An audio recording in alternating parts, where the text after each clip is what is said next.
মমতা বন্দ্যোপাধ্যায়ের এই তেরাঙ্গা রঞ্জিত জোড়া ফুলের পতাকাকে কাঁধে নিয়ে রোদ বৃষ্টি ঝড় তুফানকে উপেক্ষা করে নিঃস্বার্থভাবে তৃণমূল কংগ্রেসকে জয়যুক্ত হওয়ার জন্যে অবিরামভাবে লড়াই করেছেন।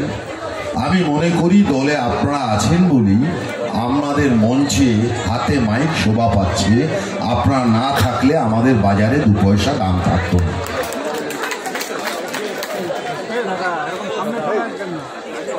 মঞ্চে দেবাশিস আমাদের নদিয়া দক্ষিণের সভাপতি বক্তব্য রেখেছে।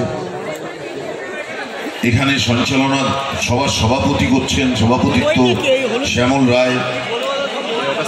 এখানে শঙ্কর দত্ত আছে, গোপাল শেঠ আছে, এখানে বাপিদা গয়েশপুরের চেয়ারম্যান আছেন, নীলিমেশবাবু আছেন, কল্যাণীর চেয়ারম্যান, বীণা মণ্ডল স্বরূপনগরের বিধায়ক, সুরজিৎ বিশ্বাস প্রাক্তন বিধায়ক, অজিত শাহ সঞ্চালনা করছেন, ছাত্র যুব মহিলা তৃণমূল এসসি আইএনটিটিউসি সবাই আছেন, কাউন্সিলররা আছেন, প্রধান আছেন, সবচেয়ে বড় কথা বুথের কর্মীরা আছেন। এই সভা আকার আয়তন এবং যে স্বতঃস্ফূর্তভাবে আপনাদের চলে আসা, কোথায় কল্যাণী, কোথায় স্বরূপনগর।